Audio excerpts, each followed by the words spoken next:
It's Sum time. Hi guys! Can you guess the title of my next video?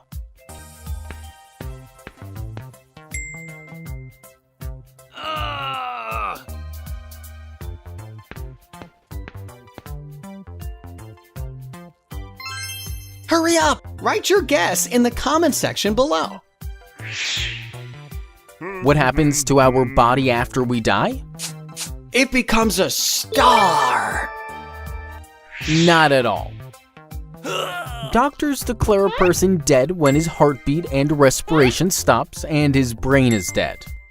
Once a person is dead, all the muscles in his body relax. The jaw falls open, eyelids lose their tension and relax, etc. This state is known as primary flaccidity. Also, the body begins to slowly lose heat and the body temperature begins to drop until it matches with the surrounding. This is known as a death chill. As the heart has stopped pumping, within minutes, the blood begins to settle in the lower parts of the body, making those parts of the skin appear bluish purple or purplish red. This is called livor mortis. Within 3 to 6 hours, the muscles start to contract. This is known as rigor mortis.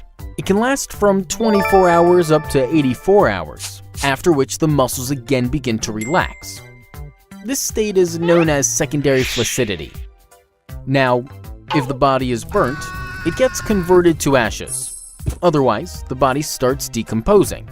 Since the blood circulation and respiration has stopped, the body can neither receive oxygen nor remove toxic byproducts like carbon dioxide. Hence, these toxic byproducts produce an acidic environment inside the cells, causing their enzymes to eat their own cells from inside out. Moreover, we have different microorganisms in our gut, on our skin, etc. As there is no immune system anymore to control these microorganisms, they travel to different parts of the body and begin to break down the tissues and organs, releasing various gases. These gases attract insects like flies, maggots, etc., which also eat and break down the tissues. Eventually, a time comes when only the skeleton is left. However, over time, the skeleton also decomposes. Topic: sinkholes. What causes sinkholes? Maybe water. This time, you are absolutely correct. Yippee! A sinkhole is a depression or cavity in the ground which is caused by water erosion. Water erosion is a naturally occurring process in which water wears off soil and rocks. Wow, water is so powerful. Indeed. Now listen. The upper layers of the soil comprise of sand, clay, etc., while the bottommost layer, called bedrock, has rocks. Generally, sinkholes form in places where the bedrock layer has rocks made up of limestone or dolomite. When rain falls, it seeps into the soil, reaching the bedrock. Over time, the water dissolves these rocks and thus erodes them, forming hollow cavities. As these cavities get bigger, the ceiling of the cavity, that is, the upper layers of soil, cannot hold the weight. Hence, they collapse, forming sinkholes. Why don't spiders stick to their webs? I don't know. Usually, a spider's web is made up of silk threads which are covered with droplets of glue. This glue makes the threads sticky.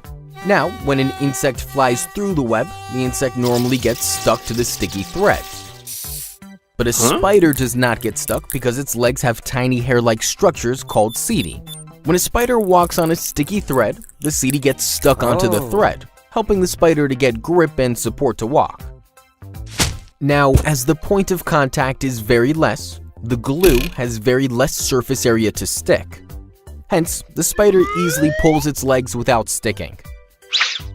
Besides this, a research suggests that certain spiders' legs are covered with a special chemical coating. This coating also helps the legs from sticking to the glue. How do scars form? It is a secret process. I can't reveal it. No, it's not a secret process. A scar is formed when our skin tissue heals itself after an injury. Our skin tissue has collagen. Collagen is a structural protein produced by fibroblasts.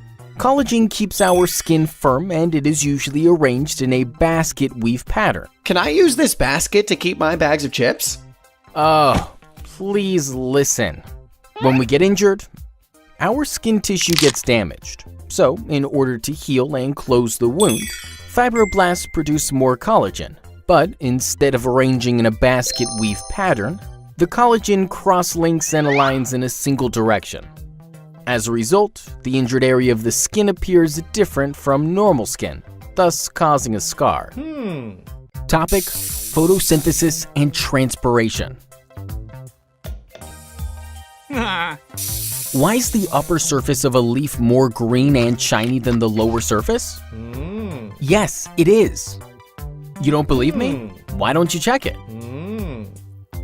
The upper surface of a leaf is more green and shiny, while the lower surface is comparatively less green and shiny. See? I told you. Do you know why? Okay, let me tell you. You must be aware that chlorophyll, which helps the plant to prepare food, is responsible for the green color of the leaves. But why is the upper surface more green than the lower surface?